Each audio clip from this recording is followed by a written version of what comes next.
자, 오늘부터 7주간 가상칠언 말씀을 살펴보려고 합니다. 가상칠언 말씀을 살펴본다고 하면 예수님께서 무슨 말씀을 하셨나 이런 관심을 갖게 됩니다.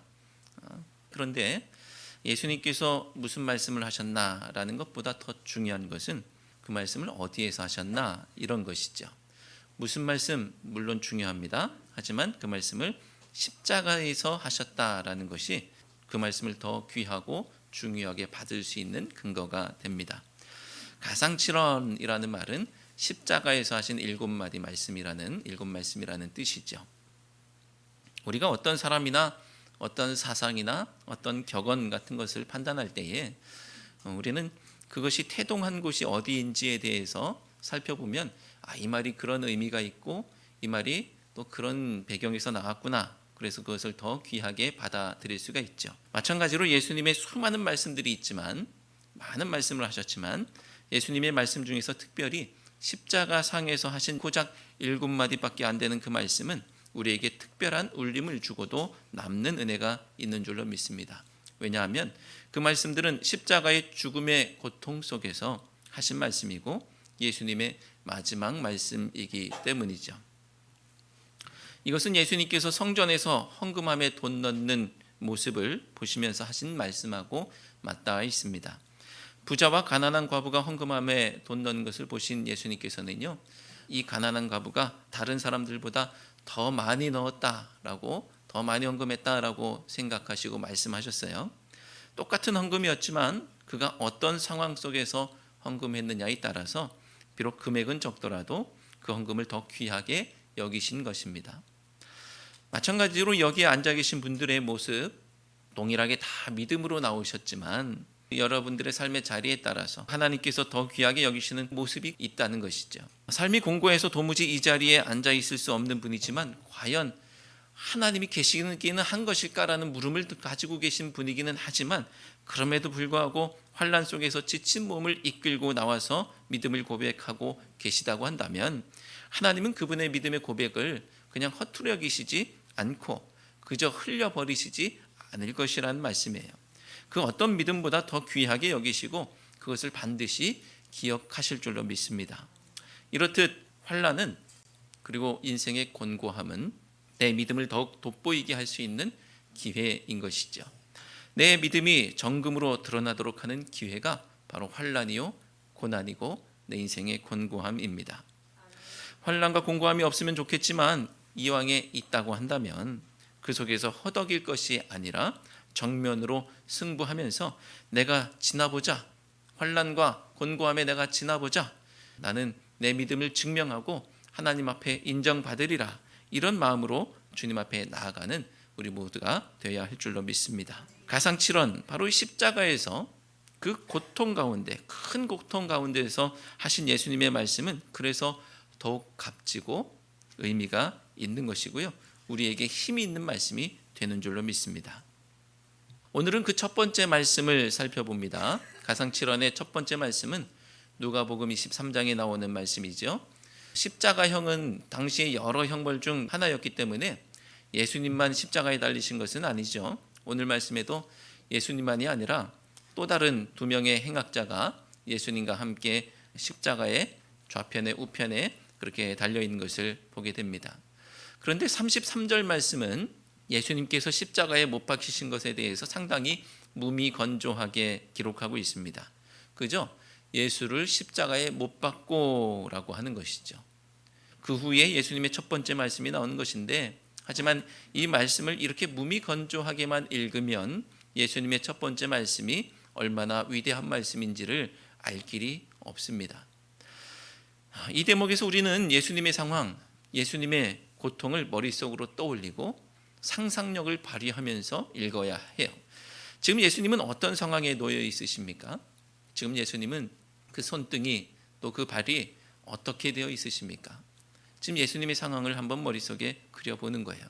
예수님께서 한 말씀을 하실 것인데, 그런데 예수님이 그냥 편안한 소파에 앉으셔서 따뜻한 소파의 그 거실에서 저 창밖에 아름다운 풍경을 바라보시면서 그렇게 차 한 잔 드시면서 하시는 말씀이 아니시고 십자가에서 큰 고통 가운데 하신 말씀이라는 거예요. 엄청난 고통, 세상이 무너지는 고통, 하늘이 노랗다 못해 뒤집어지는 고통 중에 계십니다. 우리가 생각할 수 있는 모든 고통을 초월하는 큰 고통 중에 계시죠. 그저 못 박히실 때 잠깐 아프신 게 아니에요. 못 박히실 때 잠깐 아프신 것이 아니고 십자가에 달려 계신 동안에는요, 그 몸의 모든 무게가 못 박힌 그곳으로 다 집중되는 것이죠. 그러니까 계속 끊임없이 아프시고 그 고통은 죽음으로 빨려 들어가는 고통이었던 것입니다. 34절 말씀 중에서 고통스럽게 죽음으로 빨려 들어가고 계신 예수님께서 꺼내신 첫 말씀을 함께 읽어볼까요? 검정글씨로 읽겠습니다. 아버지, 저들을 사하여 주옵소서. 자기들이 한 것을 알지 못함이니이다. 아멘. 사하여 달라는 말씀은요, 용서해 달라고 하는 말씀이죠. 이 첫 번째 말씀은 하나님을 향한 말씀이고 곧 기도입니다. 하나님께 그들을 용서해 달라고 하시는 말씀은 예수님도 이미 용서하셨다라는 말씀인 것이죠. 예수님의 십자가 상에서의 첫 번째 말씀은 바로 용서의 말씀입니다. 도무지 용서할 수 없는 상대를, 그리고 도무지 용서할 수 없는 상황에서 용서하신 것입니다. 그렇다면 도무지 용서할 수 없는 상대가 누구입니까? 오늘 말씀에서는 저들이라고 표현하고 있습니다. 저들. 상당히 열려있는 표현입니다. 그래서 우리는 이 저들 안에 수많은 사람들을 집어넣을 수가 있어요. 예수님을 실제로 십자가에 못 박았던 로마의 병사들, 또는 예수님을 십자가에 못 박으라고 판결했던 빌라도, 또는 예수님을 모략했던 유대의 종교 지도자들, 그리고 예수님을 십자가에 못 박으라고 소리쳤던, 우리는 예수님보다는 바라바를 원한다고 소리쳤던 수많은 군중들, 그리고 그 이전의 모든 역사의 죄인들, 그리고 십자가 이후에 나에게 이르기까지 모든 죄인들, 그들이 바로 저들에 해당하는 사람들이겠죠. 제가 볼 때 이 저들은 도무지 용서할 만한 사람이 한 사람도 없습니다. 모두가 예수님을 이 고통 속으로 몰아넣은 당사자들인 것이죠. 용서할 만한 사람이 아무도 없어요. 내가 십자가에서 내려가기만 해봐라, 가만두지 않겠다, 당한 그대로 갚아주겠다라고 칼을 가는 것이지 무슨 용서를 말할 이유가 절대로 없는 사람들입니다. 그런데도 예수님은 그들을 용서하셨죠. 이건 정말 쉬운 일이 아닙니다. 어려운 일이죠. 누구나 할 수 있는 일이었다고 한다면 우리는 지금 이 주제로 설교할 이유가 없는 거예요. 아주 쉬운 일이라고 하면 뭐하러 제가 이 자리에서 이런 얘기를 하고 있겠습니까? 큰 마음 먹어야 할 수 있는 일이고 믿음이 있어야 하는 일입니다. 하기 어려운 일, 여러분 용서를 위해서 큰 마음 먹어본 적 있으십니까? 용서를 위해서? 하지만 용서는 인생을 살아가는데 굳이 안 해도 큰 지장이 없기 때문에 그냥 넘겨버리는 일이에요. 하지 않습니다. 그런데 예수님께 용서는 안 해도 그만인 일이었을까요? 잘 생각해 보면 예수님은요, 용서를 위해서 이 땅에 오신 겁니다. 용서를 위해서 십자가 지신 거예요. 그런데 정작 십자가 지시면서 용서를 못 하겠다고 하신다면 예수님은 오시지 않아도 상관없었던 분이 되겠죠. 예수님이 반드시 하셔야 했던 그것은 용서인 것입니다. 그렇다면 성도는 어떻습니까? 성도에게 용서는 해도 그만, 안 해도 그만인 일일까요? 성도에게도 용서는 반드시 해야 하는 일입니다. 하나님은 그렇다고 말씀하시는데 정작 자기는 아닌 것처럼 시침이 뚝 떼고 있을 뿐이죠. 마태복음 6장 14절 15절 말씀을 함께 읽겠습니다. 너희가 사람의 잘못을 용서하면 너희 하늘 아버지께서도 너희 잘못을 용서하시려니와 너희가 사람의 잘못을 용서하지 아니하면 너희 아버지께서도 너희 잘못을 용서하지 아니하시리라. 아멘. 긴 설명을 할 필요가 없죠.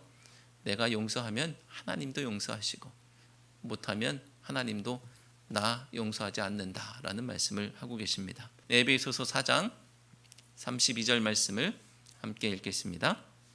서로 친절하게 하며 불쌍히 여기며 서로 용서하기를 하나님이 그리스도 안에서 너희를 용서하심 같이 하라. 아멘. 서로 어떻게 대하라고요? 서로 친절하게. 그리고 용서를 하나님께서 나를 용서하신 것처럼 하라고 말씀하고 계세요. 못할 게 없는 거예요.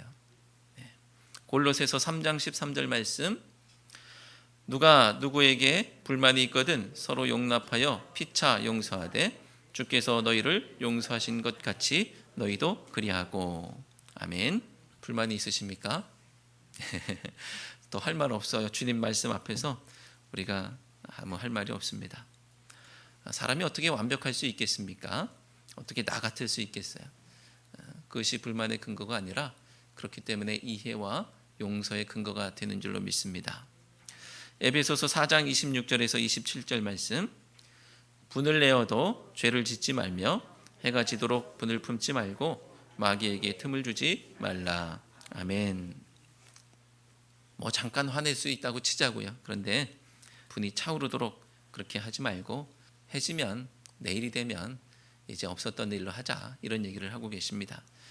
그게 마귀에게 틈을 주는 일이기 때문에 절대로 나에게 또 교회의 여러 상황 가운데 마귀가 틈타서는 안 될 줄로 믿습니다. 예수님께서 십자가에서 생각하시기를 예수님을 십자가에 못 박았던 수많은 저들, 그 사람들을 향해서 괘씸하다 이렇게만 생각하고 계셨다면 십자가는 아무 의미가 없죠. 예수님께서 십자가에서 하신 첫 번째 말씀은 결국 십자가로 십자가 되게 하는 말씀이었던 것입니다. 용서가 십자가를 십자가 되게 하는 거예요. 예수님께서 이 땅에 오시고 십자가 지신 이유를 망각하지 않으시고 그 본분에 충실하고 계시다는 것을 증명하는 말씀이 바로 용서의 말씀이죠. 사랑하는 성도 여러분, 예수님께서 십자가에서 본분에 충실하셨듯 성도된 우리도 내 삶의 십자가를 지고 성도의 본분 용서하며 살아가는 우리 모두가 되시기를 주님의 이름으로 축원합니다. 예수님은 또 도무지 용서할 수 없는 상황에서도 용서하셨는데 도대체 용서할 수 없는 상황이 어떤 것일까요? 34절 말씀에서 그 상황에 대해서 이렇게 말씀하는데, 아버지 저들을 사하여 주옵소서, 자기들이 하는 것을 알지 못함이니이다. 자, 어떤 상황 같으세요? 자기들이 하는 일을 알지 못해요. 자, 여러분은 자기가 뭘 잘못했는지 모르는 사람을 용서하실 수 있으세요? 용서하기가 어렵죠. 그러니까 이 용서가 정말 어려운 용서입니다. 여러분, 부부싸움을 합니다. 그러면 부부싸움 하면 보통 남편이 지고 들어가야 그 가정이 평안한데, 남편이 이기려고 하면 잠깐 승리를 쟁취할 수 있을지는 몰라도 상당 기간 가정이 평안하지 못합니다. 그래서 남편이 화해를 시도하죠. 아내에게 내가 잘못했어, 기분 풀어, 이런 얘기를 합니다. 그러면 못 이기는 척 받아주고 서로 화해하면 좋은데 아내가 꼭 이렇게 물어요. 뭐라고 묻습니까? 잘못한 게 뭔지 말해봐. 뭘 잘못했는지 말해봐. 이 얘기는 뭐예요? 도무지 자기가 한 일이 뭔지 모르는 사람, 뭘 잘못했는지 모르는 사람은 용서할 수 없다, 이 얘기 아니겠습니까? 그러면 남편은 그 순간, 그 질문을 받는 순간 동공이 흔들리고 이 상황의 정답은 무엇인가? 이 상황의 정답은 무엇인가 찾게 되죠. 그러다가 삐끗합니다. 뭔지는 모르겠지만 아무튼 내가 다 잘못했어. 이러면 아내들은 뭘 잘못했는지도 모르면서 그저 밥이나 얻어먹겠다고, 무조건 잘못했다고 용서 비는 척하는 남편을 용서할 이유가 없는 것입니다. 자, 그런데 예수님은요, 도무지 용서할 수 없는 그 상황, 자기들이 무엇을 잘못했는지, 무엇을 하고 있는지조차 모르고 있는 그 사람들에게 용서하신단 말이죠. 그러니 예수님의 용서는 위대한 것입니다. 우리는 항변합니다. 주님, 좋습니다. 용서할 수 있죠. 근데 주님 말씀대로 용서하겠는데 최소한 그가 무엇을 잘못했는지는 알아야지 하지 않겠습니까? 최소한 회개하고 참회의 눈물이라도 흘려야 내가 그 사람 용서할 수 있는 것 아니겠습니까? 뭘 잘못했는지도 모르는 사람을 용서한다는 것이 과연 정의롭습니까? 라고 묻고 싶을 거예요. 이런 생각들은 우리가 용서하지 않는 그럴싸한 이유가 됩니다. 말 되는 것 같이 보이죠. 하지만 이것은 그저 용서하고 싶지 않다는 긴 이유, 긴 설명에 불과합니다. 성경의 진리는 그냥 용서예요. 아무 이유 없는 용서, 무조건 용서. 용서는 그 사람과 나 사이의 관계나 그 사람에게 있는 것이 아니고요. 용서는 내 안에 있는 거예요. 내 안에 있는 문제. 그러니까 내가 하면 하는 거지 관계가 제대로 되면 한다, 이게 아닙니다. 그렇다면 저들은 정말 그들이 무엇을 하고 있는지 몰랐을까요?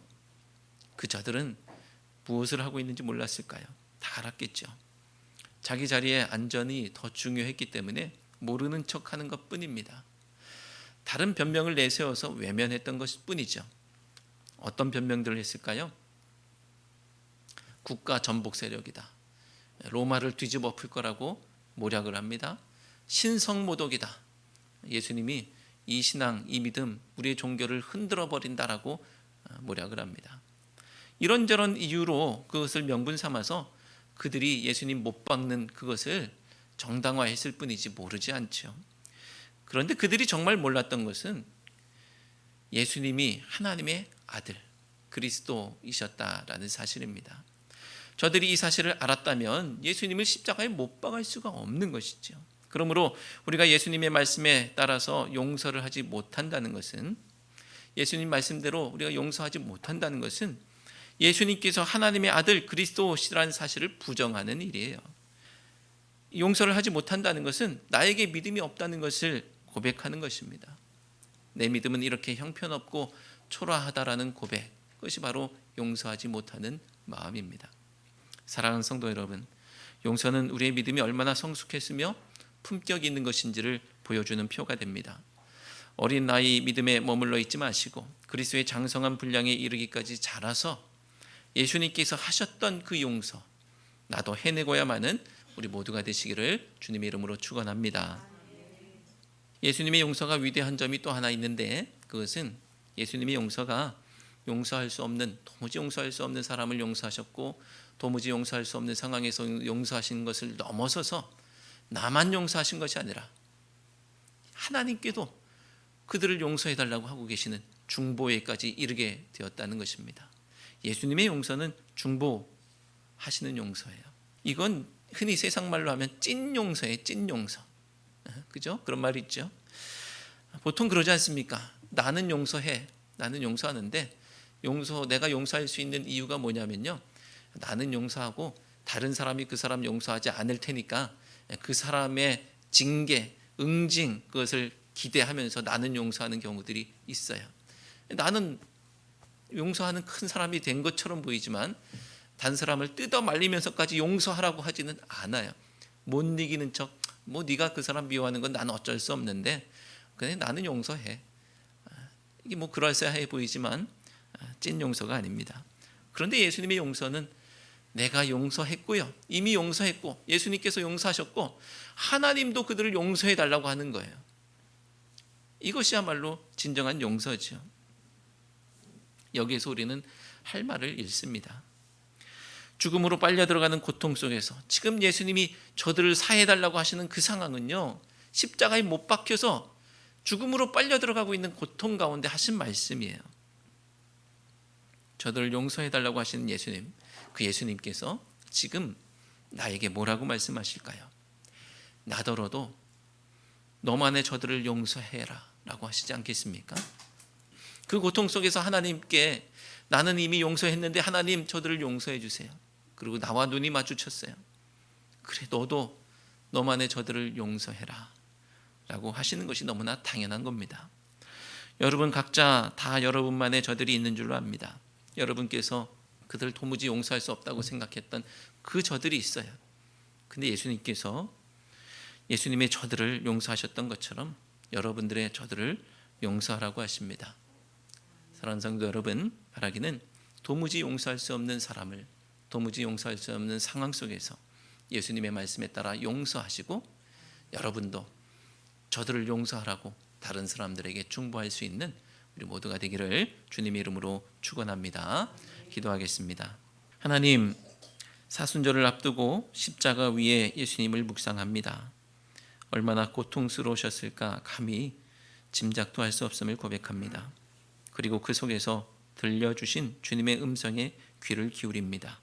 그저 한가한 가르침이 아니라 피 묻은 가르침으로 저희의 마음을 감동하셔서 주님의 그 뜻으로 용서하며 살아가는 저희들 되게 해 주옵소서.